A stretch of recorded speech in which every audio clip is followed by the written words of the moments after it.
आज हम पढ़ेंगे रिसोर्सेज ऑफ इंडिया। तो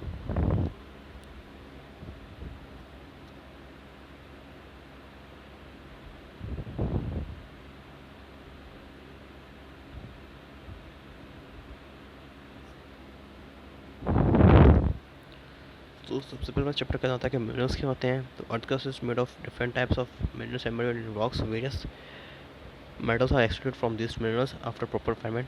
तो अर्थ की जो क्रस्ट है वो काफ़ी सारे मिनरल्स से द्वारा बनी हुई है, और जो वेरियस मेटल्स होते हैं वो एक्सट्रैक्ट किए जाते हैं मिनरल्स के द्वारा आफ्टर प्रॉपर रिफाइनमेंट। और जो होता है वो नेचुरली ऑकरिंग सॉलिड मटेरियल होता है, जिससे मेटल और वैल्यूएबल अदर मिनरल्स एक्सट्रैक्ट किए जा सकते हैं प्रॉफिटेबली। आयरन ओर के बारे में पढ़ते हैं। तो आयरन ओर जो है वो बेसिक मिनरल होता है और एक बैकबोन है इंडस्ट्रियल डेवलपमेंट का, जो कि इंडिया के अंदर काफ़ी गुड क्वालिटी का आयरन ओर हमें मिलता है। तो इंडिया में काफ़ी गुड क्वालिटी का आयरन मिलता है, और साथ ही साथ एक्सीलेंट मैग्नेटिक क्वालिटीज़, और काफ़ी वैल्यूएबल होता है इलेक्ट्रिकल इंडस्ट्री के अंदर आयरन ओर। और मेजर आयरन ओर की बेल्ट कहाँ का इंडिया के अंदर, वो है ओडिशा झारखंड बेल्ट, और वो है दूसरी दुर्ग बस्तर चंद्रपुर बेल्ट, जो कि कहाँ पे रहा करती है, छत्तीसगढ़ और महाराष्ट्र में। तो फर्स्ट वाली बेल्ट के बारे में पढ़ते हैं। तो यहाँ पे कौन सी मिलती है, हेमेटाइट और मिलती है, और ये कहाँ पे किस एरिया मिलती है, वो है Bandarpur mines in Mayurbhanj and Kendujhar district. ठीक है, तो यहाँ पे मिलता है हेमेटाइट और ओडिशा में। और साथ ही साथ in adjoining Singhbhum district of Jharkhand haematite iron ore is mined in Goa and Tomandi. तो इस एरिया में भी आयरन और मिलता है। अब सेकंड बेल्ट में पढ़ते हैं तो वो कहाँ का मिलता है। तो वेरी हाई ग्रेड हेमेटाइट और फाउंड किया जाता है कहाँ पे, बेलादिला रेंज ऑफ हिल्स के अंदर, जो कि कहाँ पे है, बस्तर डिस्ट्रिक्ट ऑफ छत्तीसगढ़ में है। मैग्नीज के बारे में देखते हैं। तो मैग्नीज डिपॉजिट जो होती है वो ऑलमोस्ट हर रीजन जोलॉजिकल रीजन में मिल जाती हैं, बट लेकिन मेनली हाउएवर ये कहाँ पे इंडिया के अंदर पाई जाती हैं, वो पाई जाती हैं धनबाद सिस्टम के अंदर। उड़ीसा जो है वो लीडिंग प्रोड्यूसर है मैग्नीज का इंडिया के अंदर। मेजर माइंस उड़ीसा के अंदर लोकेटेड होती है central part of iron ore belts of India, particularly in Bonai, Kendujhar, Sundargarh, Gangpur, Koraput, Kalahandi and Bolangir. Bauxite के बारे में देखते हैं अब। तो बॉक्साइट जो होता है वो एल्यूमिनियम का ओर होता है। India is poorly endowed with non ferrous metallic minerals except bauxite. तो बॉक्साइट के अलावा जो other non ferrous metallic minerals होते हैं उसके इंडिया के अंदर काफ़ी कमी है। बॉक्साइट जो है कहाँ कहाँ मेनली फाउंड होता है इंडिया में, तो टेरिडरी डिपॉजिट्स के अंदर फाउंड होता है, जो कि एसोसिएटेड होती हैं किसके साथ, लेटराइट रॉक्स के साथ, ऑर्किडली एक्सटेंसिवली आइदर ऑन प्लेटी और हिल्स और रेंजेस ऑफ पेनिनसुलर इंडिया। और ये कहाँ कहाँ मिलता है, पेनिनसुलर इंडिया पे प्लेटी के ऊपर मिलता है, क्योंकि पेनिनसुलर इंडिया के रीजन के अंदर प्लेटी ऑफ हिल्स में मिलता है। And also coastal tracts of country, और कोस्टल ट्रैक्ट्स जो कंट्री के हैं यानी कि इंडिया के हैं, वहाँ पे भी बॉक्साइट और मिलता है। Odisha happens to be largest producer of bauxite. Odisha जो है वो लार्जेस्ट प्रोड्यूसर है बॉक्साइट का।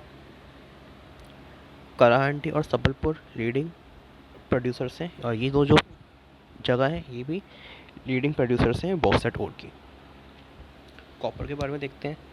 तो कॉपर एक इंडिस्पेंसिबल मेटल है, जो कि इलेक्ट्रिकल इंडस्ट्री के अंदर यूज़ किया जा सकता है या फिर किया जाता है, जिसके द्वारा वायर्स वगैरह बनाई जाती हैं, इलेक्ट्रिक मोटर बनाई सकती हैं, ट्रांसफार्मर्स जनरेटर्स वगैरह बनाए जाते हैं।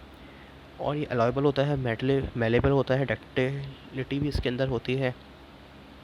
इसको गोल्ड के साथ मिक्स किया जाता है। क्यों मिक्स किया जाता है, ताकि ज्वेलरी वगैरह की स्ट्रेंथ बनी रहे। ठीक है।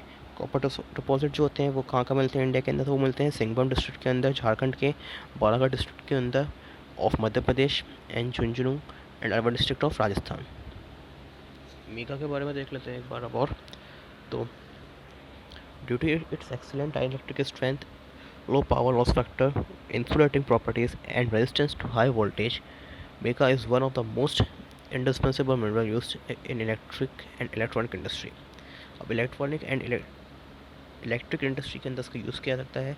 वो क्यों किया जाता है, तो वो ये है कि properties in direct strength, low power loss factor, insulating properties, high resistance two volt, high voltage. तो ये सब प्रॉपर्टीज़ की वजह से इसको यूज़ किया जाता है। और ठीक है, it can be spread into very thin sheets which are tough and flexible. और इसको वेरी थिन शीट्स के अंदर ड्रॉ किया जा सकता है, जो कि काफ़ी टफ और फ्लेक्सिबल भी होती हैं।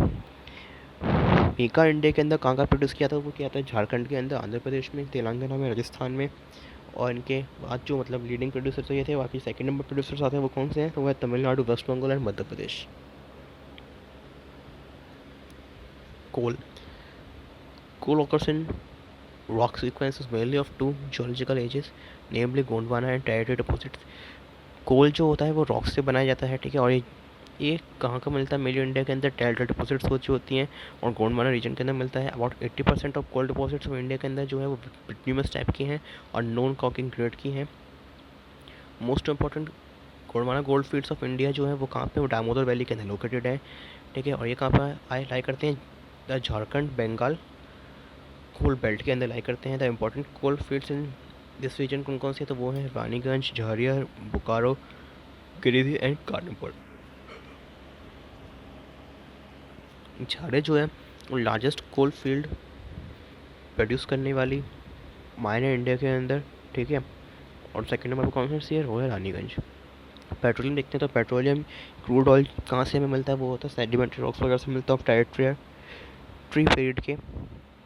ऑयल एक्सप्लोरेशन और प्रोडक्शन जो सिस्टमेटिकली कब हुआ था, 1956 के बाद से हुआ था, जब किसकी संगठन हुई थी, oil and natural resources commission की संगठना हुई थी। और उसके पहले क्या होता था, उसके पहले दिग्बोई आसाम के अंदर जो था वो ओनली ऑयल प्रोड्यूसिंग रीजन था इंडिया के अंदर, ठीक है। उसके बाद 1956 के बाद सिनेरियो काफ़ी चेंज हो गया और Assam, Digboi, Naharkatia and Moran important oil producing area है इंडिया के अंदर आसाम में। नेचुरल गैस का देखते हैं तो नेचुरल गैस जो होता है वो काफ़ी important clean source of energy का रिसोर्स है, जो कि एसोसिएटेड विथ और विदाउट पेट्रोलियम, जो कि पेट्रोल से एसोसिएट कर भी सकते हैं और नहीं भी कर सकते हैं। जिसको it is use as a source of energy as well as a industrial raw material in petrochemical industry. इसको रॉ मटेरियल की तरह भी यूज़ किया जाता है और एनर्जी के सोर्स पे की तरह भी यूज़ किया जा सकता है, ठीक है। रॉ मटेरियल कहाँ पे यूज़ किया जाता है, पेट्रोकेमिकल इंडस्ट्री के अंदर। गैस जो कि होती है वो हल्की होती है ऑयल्स के कंपेरेटिवली, ये सबको पता है। और 63% ऑफ इंडिया का पेट्रोलियम जो प्रोडक्शन है जो कि वो मुंबई से होता है, और 80% फ्रॉम गुजरात से होता है, 16% होता है कहाँ से, आसाम से। मेन इम्पोर्ट कौन कौन से हैं इंडिया के, तो मेन इम्पोर्ट में क्या क्या आता है, तो वो है mineral fuels, oils and waxes, bituminous substances जो कि 27% है टोटल इम्पोर्ट का। Pearls, precious and semi precious stones, jewellery वो कि 14% है। इलेक्ट्रिकल मशीनरी इक्विपमेंट जो कि 10% है। Nuclear and reactor, boiler machinery, mechanical appliances 8% है। Organic and organic chemicals 4%। Major import partner कौन कौन से हैं, तो सबसे बड़ा इम्पोर्ट पार्टनर है चाइना 60% के साथ, United states 6%, United Arab Emirates 6%, Saudi Arabia 5% and Switzerland 5%। और अदर कंट्रीज बाकी बचा हुआ परसेंटेज को इम्पोर्ट करती हैं। India exports and import in agriculture, तो एक्सपोर्ट इम्पोर्ट देखते हैं एग्रीकल्चर का इंडिया के अंदर। तो 2013-14 के अंदर इंडिया का जो एग्रीकल्चर इम्पोर्ट था वो कितना था, वो था 85,000 करोड़, 727 करोड़ था, ठीक है कि 85,727 करोड़ रुपीज़ जो था वो 2013 से 14 के बीच में इंडिया का इम्पोर्ट था। और वही वो कितना बढ़ गया 2 साल बाद 2015-16 के में कितना हो गया, वो हो गया 1,39,923।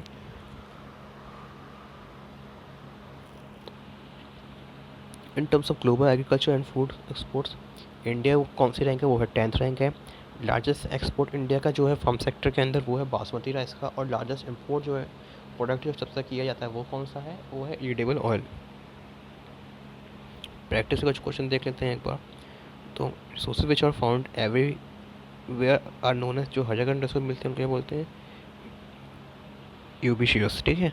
तो following is are the non renewable resources में कौन कौन से नॉन रिन्यूएबल हैं, तो ये सारे रिसोर्सेज जो हैं वो नॉन रिन्यूएबल होते हैं।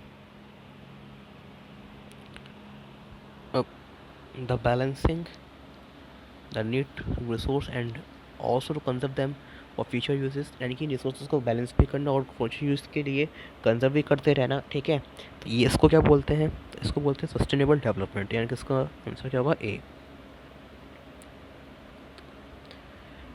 The resources can be conserve by, resources किस तरह कंजर्व किया जाते हैं, reducing the consumption, recycling, reducing, तो all of the above.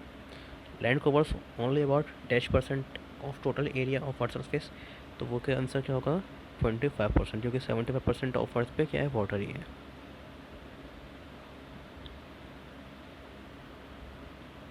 Thank you.